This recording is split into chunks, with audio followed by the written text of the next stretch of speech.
تەواو زیاتر لە یەک چارەکە سەدەیە ڕێکخراوی ژنان و ئافرەتان و خوشکان لە کوردستان ئایشەکەن. ئایا لە ماوەی ئەم چارەکە سەدەیە توانیوانە مەینەتی و ئازارەکانی ژنانی کوردستان کەم بکەنەوە یاخود ڕێکخراوەکان تەنیا سەرچاوەیەک بوون بۆ پارە پەیداکردن؟ بینەرمان.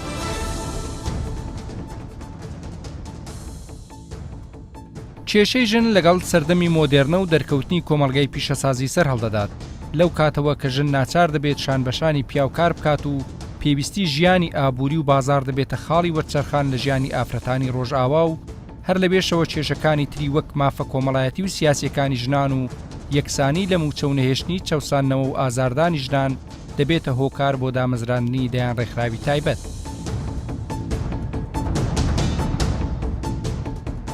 بەڵام لە دنیای ئیسلامدا پرسی ژنان تازەی و تا سەرەتاکانی سەدەی بیستەمیش پرسێک نەبوو بەو ناوەوە، بەڵکو ژن هەروەک کائینێک بینراوە کە دەبێت لە ماڵەوەدا بنیشێت و ئەرکی ئەو بریتیە لە خزمەتکردنی پیا و منداڵبوون و وەک جۆرێک لە ناموسی خێڵ و خێزان و کۆمەلگا سیر کراوە. دوای ئەوەی شاڵاوی مۆدێرنە و کولتوری خۆرئاوایی ڕوودەکاتە ئەم ناوچەیە،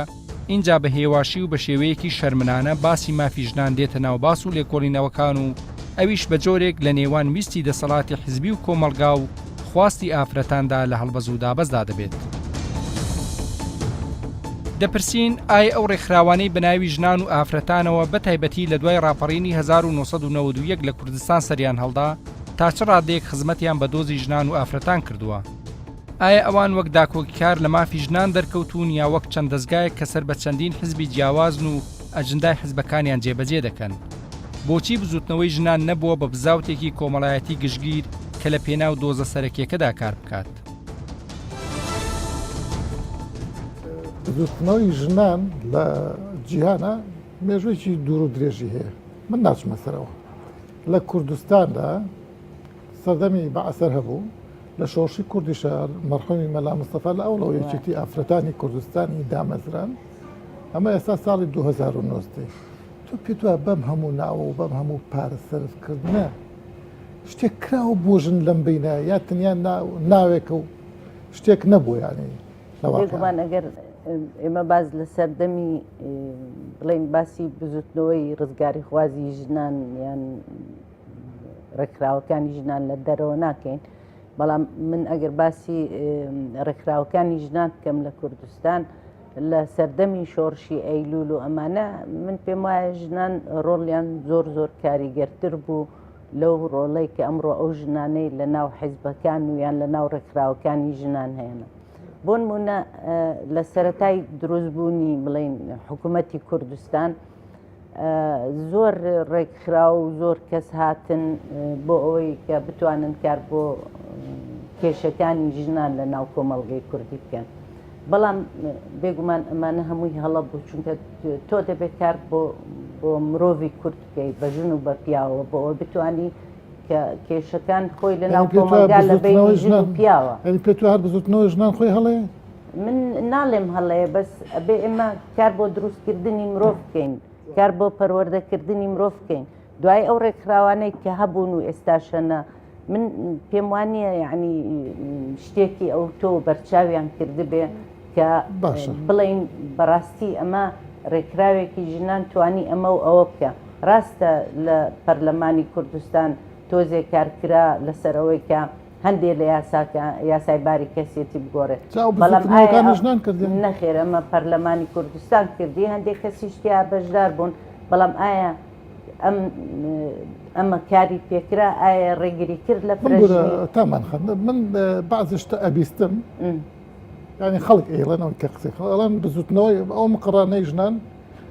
جنتيا استغلالك أو يك دو زوجر أفراد خوي هاتو تبنا مريك خراوانا كتشي أمان بك ورقية نصراو إمزاك تسليمي مالي باوشان كردو أناش كشتو يعني باش أما صلحي عشارية يا ما فسندنا بوجنان خوي ئێستا ئێمە زۆر ڕێکخراو دەستە و ئەنجومەنی باڵای خانمان و نازانم چەندین ڕێکخراوی ژنان هەیە، بەڵام ئایا ئەو کەسانە لەو ئاستەنە کە ئەم ڕێکخراوانە بەڕێوەبن ئایا ئامانجی ئەم کەسانە لە دانانی ئەم ڕێکخراوان چێ؟ بەڵێ کارەساتی ئاوا زۆر بووە، زۆر کێشە بووە لە ناو ڕێکخراوەکانی ژنان، بەڵێ بەڵام کێشەکە لەوەدایە بۆ نمونە ئەو کەسانێک کە دێن ڕێکراوێک بەڕێوە دەبن ئایا توانای ئەویان هەیە کە کێشەکان چارەسەرکەن لە ڕووی ڕۆشنبیریەوە لە ڕووی کۆمەڵایەتیەوە ڕێکخراوانە هەر حیزبین و هیچی تر ئەزانی چۆن ناخۆی کێشەی ئەم وڵاتە کێشەیەکی زۆر گەورەیە یعنی ئەنجومەنی خانمان کە دامەزرا نەهاتن بۆ نمونە ببێتە ڕێکراوێکی ئەنجومەنی خانمان چییە؟ ئەنجومەنی خانمان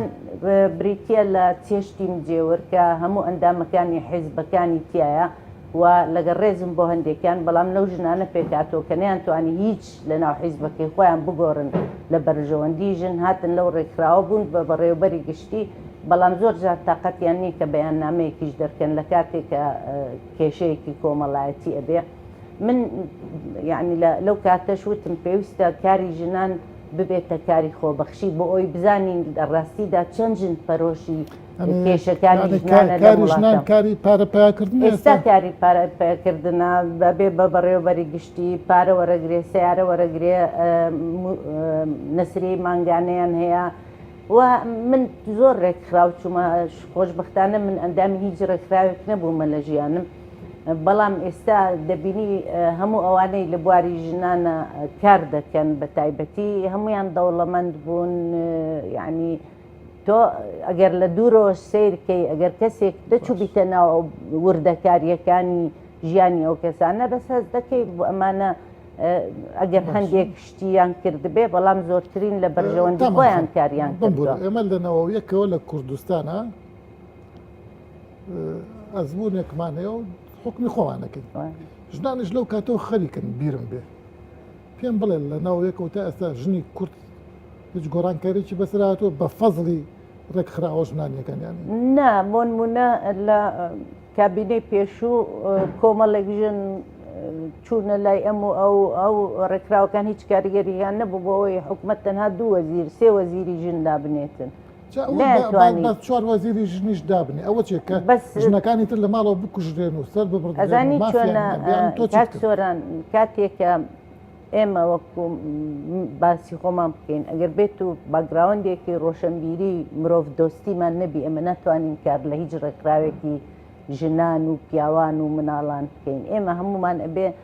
بەڕاستی بە شێوازێک پەروەردە بکرێن کە ڕێز لە بەرامبەرەکانمان بگرین ئێمە لە ساڵی نەوەتویەکەوە ڕێکخراوی ژنانمان هەیە بەڵام ڕۆژ بە ڕۆژ ڕێژەی کوشتنی ژن لە وڵاتە زیاد دەبێت باری ئابووری ژنان خراپە بێ بزوتنەوەی بڵێن ئەوانەی پیانەوترە خوشکانی ئیسلامی ئەوان بەنسبەت خوانەوە زۆر لەوانی تر چالاکتر بوون بەو بوارە کە خەڵکیان فێری دینداری کردووانێ وەکو بەزام ئەوان شتێکی زیادیان نەکردەوە ئەو ژنەی کە دەبێ ئازاد بێ بڕوە بەنسبەت ئایدۆلۆژیاکەی بەڵام بەر ئایدۆلۆژەکان لە چک دابەشەکەن جوبە دابەشەکەن یعنی کچ بە شوو ئەدەن ژن بۆ کوڕەکان هێنن ئەمان ئەمەیان هەیە بەڵام ئەوانەی تر بڵین کە ئەمانش بەس بۆ گشتی خەڵکەکە ئەمانیشی بۆ ئەوان لە ژنانی ئازادترن ئەمان دائیمەن ئەحزابی ئیسلامی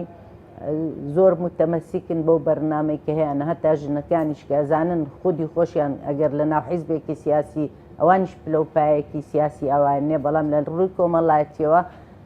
بەڕاستی ژنەکان ڕێک ئەخەن کۆڕ و سمیناریان بۆ ئەکەن فێری قورعانیان ئەکەن لە چکیان بۆ دابەشەکەن بێگومان ئەمەش چەسانەوەیەکی ترە بۆ ژنان لە ڕوویەکی ترەوە بەڵام ژنانی ئەلمانی بڵێن ژنانی ئەلمانی هەر کەسە و ئەوێتن بۆ خۆی کەسی یەکەم بێ ئەو لە بەرامبەر مایکرۆفۆن دانیشێ ئەو سەرپەرشتی هەموو شتێکە بووجە هەر لای ئەو بێ ئەمە نابێ ئێمە دەبێ فێری کاری پێکەوەی بینەوە لە ناو ژنانی ئەلمانی بێگومان کێشە هەیە کەسی قبول نییە بەس بە حکمی ئەوەی کە ژنانی ئیسلامی هەمویان لەژێر سایەی دەستور و یاسایەکن و حیزبە ئیسلامیەکان ڕێیان بۆ دانێن و هەموو ئامانجیشیان ئەوەیە کە ژنان بێنن سەرپۆشیان بکەنە سەر و بیانکەن بە ئەو ژنانی ئەلمانی خاوەنی قەزەیەک نین تەنیا بازرگانیەکەن بەم قسەیە بێت یعنی من زۆرم بینیوە لەو شێوە من ناڵێم هەر هەموو هیچیان نەکردەوە هەیەیان شتێکیان کردووە بەڵام زۆربەی ئەو ژنانەی کە لە بواری ژنانە ڕێکخراویان هەبووە ئەمانە بەڕێی من نییە ئەوە ڕێی هەموو خەڵکیشە و هەموو خەڵکی ژێزانێ کە ئەوەی هیچی نەبوو ئەمڕۆ هیچ نەبێت دووسێ خانووی هەیە ئۆتۆمبیلی هەیە ماڵی باشی هەیە ینی ئەوە شتێکە ئەبیندرێ ینی ئەوە قسەی من نیە قسەی هەموو خەڵکە. لە ڕووی یاساییەوە تا چەند ڕەهەندی کۆمەڵایەتی و ژیاری لە هەموارکردنەوەی یاساکانەوە بەرچاو گیراوە. چێژەی کوشتن بە ناوی ناموس و شەرەف و گرفتەکانی تری وەکو میرات و مافی وەک یەک تا چەند لە نێوان یاسای نێودەوڵەتی و ئایندا هاوسەنگ کراوە و یاساکانی هەرێمی کوردستان چۆن دەڕوان نەژن. لەنەوەیەک و کوردستان کۆمەڵی ڕێسا و یاسایی لەبارەی ژنانەوە دەرکردووە. تۆ پێت وایە ئێستا لە هەرێمی کوردستان شتێکی پێ بووتت یاسای کە ئینسافی لەگەڵ ژنا کردبێ بەگشتی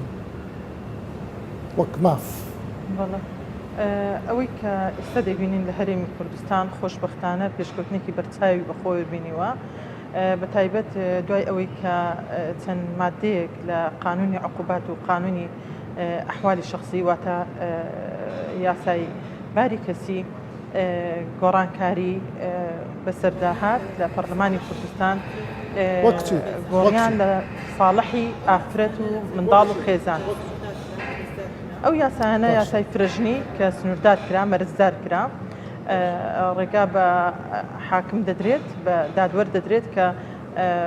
ڕێگا بدا بە پیاوێک کە ژنی دووەم بێنێت بەڵام بە مرد سنووردار کرا چەند مردێکی بۆ داندا. باشە ئەمە لەو بارەوە بەڵام ئێستا تا ئێستا مەسەن لە قانونی عراقیە تا ئێستا تەنانەت زەواجی قاسراتیش ڕێگە پێدراوە نۆ ساڵە ئەدرێ بەشوو چۆی مافایە لە کوردستانیش ئەچێت لە کەرکووک و ئەچێت لە خانەکی نەیهێنەیە. بەدڵنیایەوە کاکسۆران کێشەکە لەوەدایە ئێمە کاتێک کە یاسایەک دەگۆڕین یاخود هەوڵ دەدەین بۆ چاککردنی کە لەگەڵ بارودۆخی ئەم سەردەمەی کۆمەڵگادا بگونجێ کە ئێمەش وەکو کورد بێگومان جیاوازێکمان هەیە لەگەڵ میلەتانی تری دەوروبەرمان و چاوی دنیامان لەسەر هەر لەبەر ئەوەیە بۆیە پێویستە ئەو یاسایانە دووبارە هەموار بکەینەوە کە لەگەڵ پێشکەوتنی ڕوتی پێشکەوتنی ئێستای جیهاندا بگونجێ. ئێمە ئەو کاتی کە یاساکە لە پەرلەمان تعدیل کرا دەبواە بیریان لەوە بکردایەوە کە لەوانەیە هەندێک کەس هەبێ بڕۆن پەنابەر نەبەر ناوچەکانی حکوومەتی عێراق فێڵەکە بڵێ ئەمە پێی دەگوترێت حیلەی قانونی کە لێرە ماری ناکات دەچێت لە ناوچەکانی دەروی هەرێم ماری دەکات و لەبەر ئەوەی یاسای حکوومەتی عێراقیش یاسای ئەساسیە لێرە ناچارن لە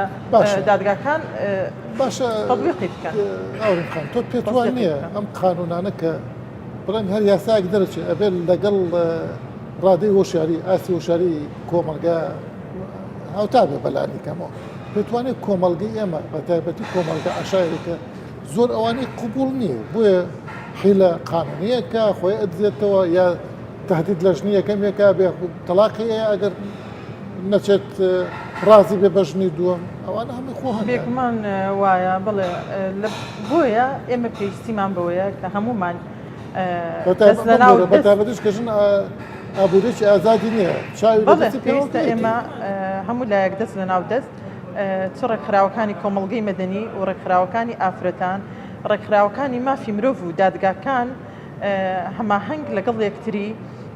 هەروەها سوشیال میدیا و میدیا ئەمانەش ڕاستەوخۆ دەڕۆنە ناو ماڵەکانەوە بەرنامەی وایان هەبێ کە خێزان سوودی لێ ببینێ ئەم کۆمەڵگەیە هوشیار بکاتەوە بە شێوەیەک کە بتوانێت ئیستیعابی ئەو قانونانە بکات ئیستیعابی ئەو قانونانە بکات کە هەموار دەکرێنەوە. بەستە ئێستا لە کوردستانە چی هەواکات غێری تعدد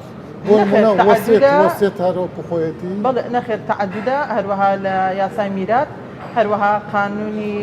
عقوباتی یاسای میرات للذەکەری مثل حەظ الأنثەیین کراوە بە ئافرەت و پیا و بڵین دەتوانێت ئێستا لە قانونی کوردستانە پیا و ژن ئەتوانن نۆکوی چەند بەرکەوت پیا و ئافرەتەکە دەتوانێت داوای میرات بکە یاخود باوکەکە دەتوانێت پێش ئەوەی کە بڵین وەفات بکە میراتەکە دابش بکە بەسەر منداڵەکانیدا دوای ئەوەی کە مرد کە خۆی مرد. هەروەها شەهادەی ئافرەت یەکسان کرا بە شەهادەی پیا پێشتر دوو ئافرەت و پیاوێک لە دادگاکانی کوردستانە ژنێک بێک شاهد خواوە بەڵێ ئێستا ئافرەتێک یەکسانە هاوتا کرا یەکسان کرا شەهادەی ئافرەت لەگەڵ ئیپیا و یەکسان کرا بەڵێ ئەمە لە قەتڵ و لە جینایات و لە هەموو ئەمانە لە هەموو ئەو بارودۆخانێک کە پێویست دەکا و دادوەر داوای شاهدی دەکات بەڵێ ئافرەت و پیا و یەکسانە. بەس ئاورن خان با یاسا تۆزە بێنە ئەمدی تۆ پێ توانێت تا ئێستا لە هەرێمی کوردستان ژن بە گشتی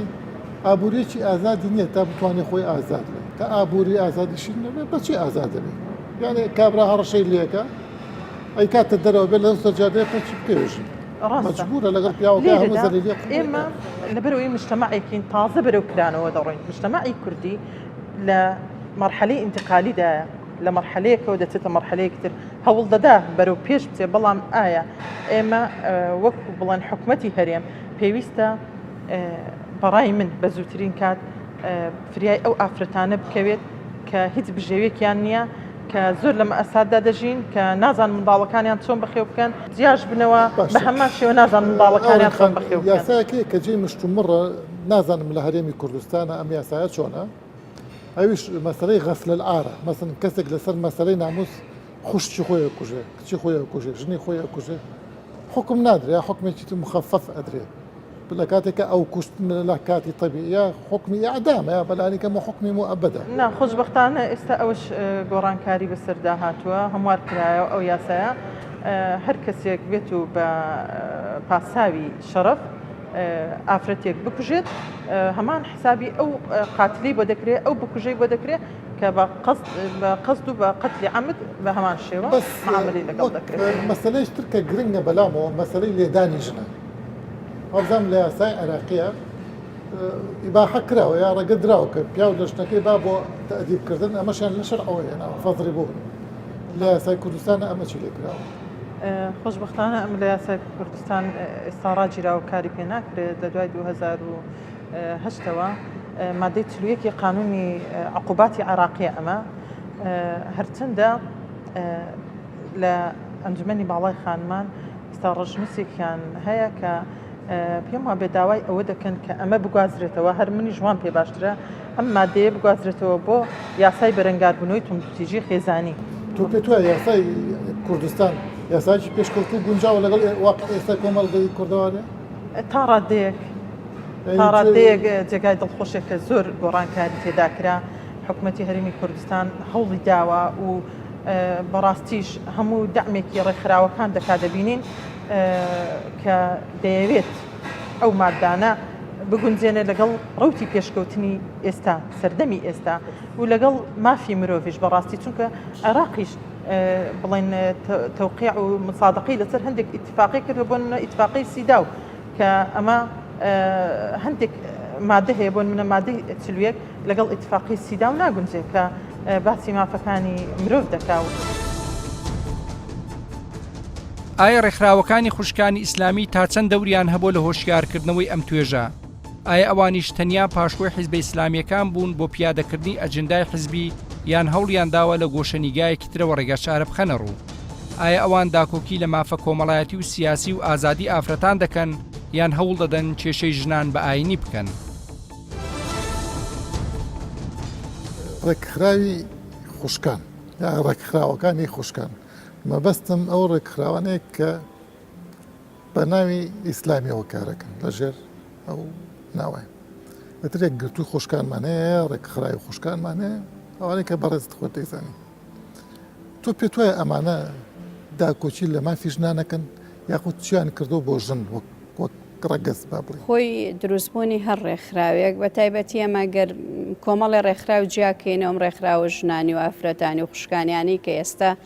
لە هەرێمی کوردستان ئایان بینین ئەوەندەی کە سیمای سیاسی لە پاڵحیزبی سیاسی حزۆریان هەیە بەڵام دوجار هەڵگری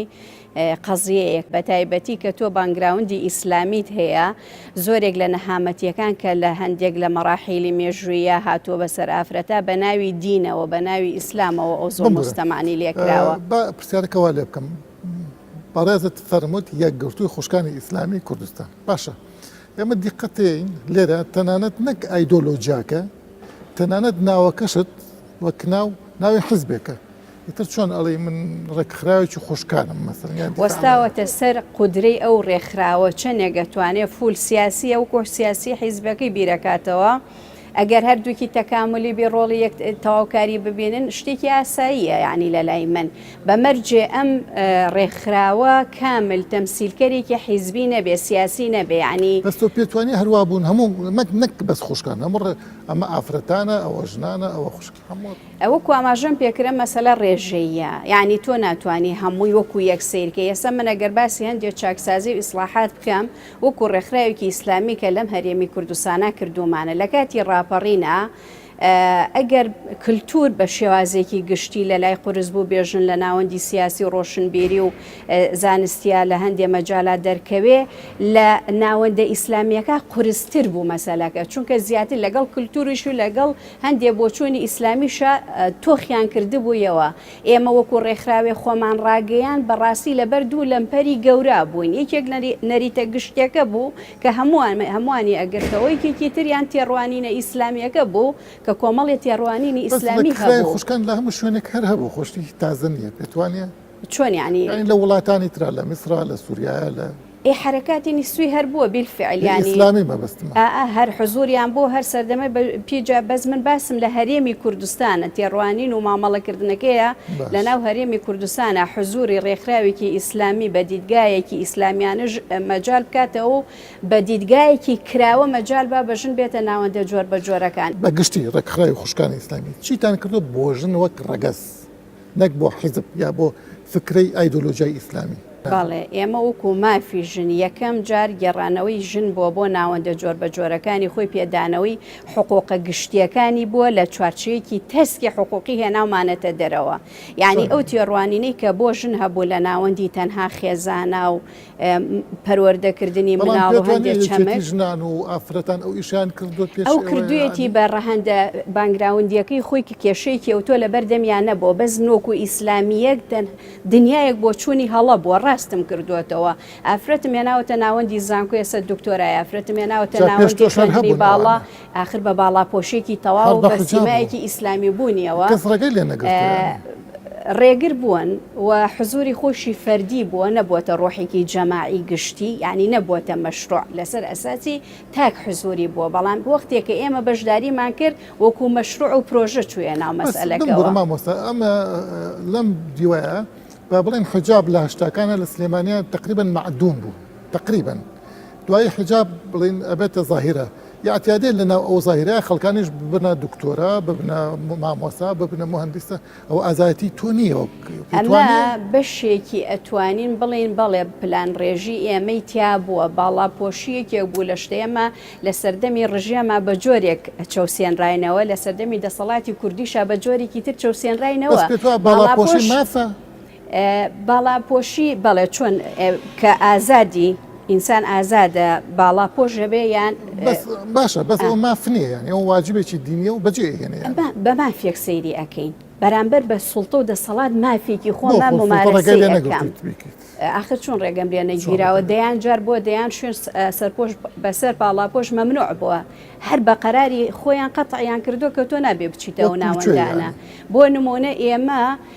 یەکێک لەو شتانە جواز بە ساناترین مافی خۆمان بۆ بە سەرپۆشەوە نەیان هێشتۆ جواز دەربێنی شتێکی ئەمنی بێ نەخێر ئەمنی نییە ئەمە هەر یاسایەکی ناوخۆی خۆیەتی بەعزێ شوێنی تایبەت بۆ تەعینات ڕێگە بە ئێمە نەدراوە وەرگرتنمان بۆ شوێنی خوێندنی باڵا و ڕێگە بە ئێمە نەدراوە کە آخر وردە تەطبیع بوو ئەم مەسەلەی کەناڵی فەزاییمان بۆ بە قەراری کەناڵەکە مەمنوعی کردووە باڵاپۆش لە کەناڵەکەیان دەرکەوێت لەناو چالاکیە حزورمان بووە ئێمەی قەتع کردو نەفەرەکانی تەنیشت ئێمەی پیشاناوە یعنی ئێمە لە سەردەمی ڕژێم بە جۆرە چەوسێنراوتێن لە سەردەمی دەسەڵاتی کوردوشا بە جۆرێکی تر چەوساندوینیەتەوە هەر یەکەیان بە هینی خۆی عقلیەت و بۆ چوونی خۆی کەواتە